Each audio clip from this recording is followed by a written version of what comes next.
दोस्तों, इंडिया के सबसे बड़े कॉकरोच अभिजीत दीपके ने फिर से एक वीडियो कल पोस्ट किया और वहाँ पे वो बता रहे थे कि अब हम नई शुरुआत करेंगे। फिर से हर एक स्टेट में हम प्रोटेस्ट करेंगे जब तक कि धर्मेंद्र प्रधान इस्तीफा नहीं देते। और उसके बाद सबसे बड़ा जो धरना प्रदर्शन होगा वो दिल्ली में होगा, जंतर मंतर पे। जिस तरीके से 6 तारीख को इन्होंने प्रदर्शन किया था, तो 6 तारीख को इन लोगों ने जो प्रदर्शन किया, पहले तो इनको ऐसा लग रहा था कि परमिशन नहीं मिलेगी, लेकिन पुलिस ने उल्टा दाव खेल दिया और ये लोग अचंभित हो गए। उसी वजह से जो इनका सौरव दास था वो ऐसे एक जगह पे बैठा था, जो उसको एक आदमी हवा हवा ऐसा हवा दे रहा था कि भैया बहुत थक गए, बहुत गर्मी है।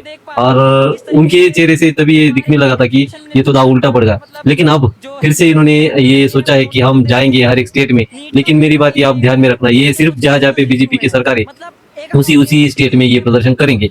शुरुआत तो ये अभी आए महाराष्ट्र से, तो महाराष्ट्र से ही करेंगे, मुझे पता है। और दूसरी सबसे बड़ी और सबसे गंभीर बात ये है कि अब इनका जो पॉलिटिकल एजेंडा है वो सबके सामने आ रहा है और बच्चों को भी उसी दिन पता चल गया था। उसी दिन मतलब उससे पहले ही पता चल गया था। इस वजह से 1000-1500 लोग उस प्रोटेस्ट में आए थे। और वो भी किस तरीके से थे, कोई शर्जील इमाम को सपोर्ट कर रहा है, कोई कह रहा है कि मैं मेरी प्रेयसी के लिए आया हूँ प्रोटेस्ट करने के लिए, वो बड़ी डिप्रेशन में है। कोई कह रहा है कि एलजीबीटी को अधिकार मिलना चाहिए। और बहुत सारे कितने कितने तरीके से हर रोज मैं वीडियो देखता हूँ और हर रोज नए नए वीडियो सामने आ रहे हैं। इस तरीके के लोग आ रहे थे, आंदोलन जी भी वहाँ पे मौजूद थे।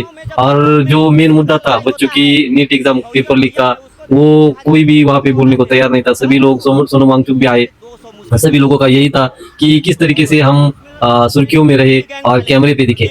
बस यही उनका चल रहा था। बच्चों की जो नीट एग्जाम का जो मेन मुद्दा था वो कहीं दूर चला गया था। और ये लोग अभी सामने यही चीजें लेके आ रहे हैं कि हम आपके मुद्दे उठाएंगे। लेकिन जिस दिन आपके पास चांस था, जिस दिन आपके पास टाइम था और जिस दिन आपको वो जो करना चाहिए था वो आपने किया नहीं, खाली गए हो हल्ला करके। 3 बजे 5 बजे तक का टाइम था, 3 बजे निकल लिए। कोई धूप से हाफ रहा है, किसी को दौरे पड़ रहे हैं, कोई एसी में बैठ रहा है, क्या ही बोले। किस तरीके का ये प्रोटेस्ट था। और जो मेन मुद्दा था बच्चों के भविष्य से जुड़ा, वो इन लोगों ने सामने नहीं रखा। और आप क्या सोच रहे हो, अब आने वाले दिनों में आप जब प्रोटेस्ट करोगे हर स्टेट में, वहाँ पे आपको सहयोग मिलेगा? नहीं मिलेगा। सिर्फ जो आंदोलनजीवी लोग हैं वही आपके साथ वहाँ पे आएंगे। और जो एक्चुअल में बच्चे जिनका ये मुद्दा था वो बच्चे कहीं नहीं दिखेंगे, क्योंकि बच्चों ने भी देख लिया कि इनका एजेंडा बच्चों को सपोर्ट करना नहीं है, बच्चों के मुद्दे उठाना नहीं। इनका एजेंडा ये है कि पॉलिटिकली ये आगे आना चाहती है ये पार्टी। और उन्होंने 6 तारीख को एकदम क्लियर कर दिया ये बात कि किस तरीके की विचारधारा लेके ये सामने आ रहे। मेरा विरोध वहाँ पे भी नहीं है, आप पॉलिटिकल पार्टी स्थापित करो, आप इलेक्शन लड़ो, कोई मसला नहीं है। लेकिन आप जिस मुद्दे को लेके आप सामने आ रहे थे, बच्चों के एग्जाम को लेके, लेकिन आप ये बोल रहे हो कि हम धर्मेंद्र प्रधान के इस्तीफे की मांग कर रहे। जब तक वो इस्तीफा देते नहीं तब तक हम प्रोटेस्ट करेंगे। लेकिन जब आपको प्रोटेस्ट का टाइम मिला तब आपकी घोषणा क्या थी? जेएनयू के जो आंदोलनकारी है वो आजादी आजादी के नारे लगा रहे थे। कोई कह रहा था कि हमें संविधान पे पूरा भरोसा है। और जब उनकी किताब खोल के देखी तो उन्होंने वहाँ पे शेरो शायरी लिखी थी।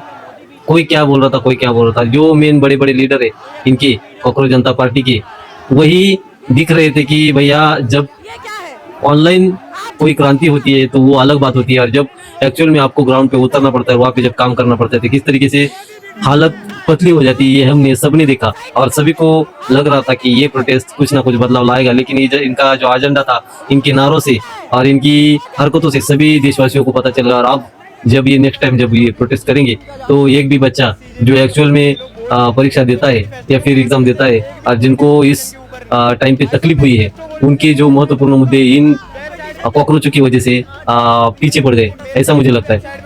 और ये सारे सोशल मीडिया पे फैला हुआ है और ये नई नई स्ट्रेटेजी आप सामने लाएंगे। लेकिन इन पे विश्वास ना किसी बच्चे का है और आगे ना रहेगा, क्योंकि इनकी हरकतें सभी को 6 तारीख को ही पता चल गई। आप देखना, आप ये प्रोटेस्ट करेंगे, ऑर्गेनाइज करेंगे और वहाँ पे उसी तरीके के लोग आएंगे जिनको सिर्फ पॉलिटिकली आगे बढ़ना है।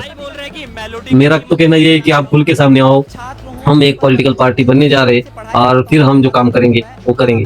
वैसे तो आप पे भरोसा किसी का रहा नहीं, देखते ही आगे होता क्या है। लेकिन एक चीज तो अब कंफर्म हो गई, इनके दिलों में, इनके दिमाग में कोई बच्चों के लिए हमदर्दी नहीं है, कोई बच्चों का मुद्दा इनको उठाना नहीं है। सिर्फ इनको अपनी राजनीति चमकानी है और अपना जो स्टेटस है वो बढ़ाना है, चाहे वो कैसे भी हो। आपकी क्या राय, आप कमेंट में जरूर बताना। हमारे चैनल को जरूर फॉलो कर लेना। धन्यवाद।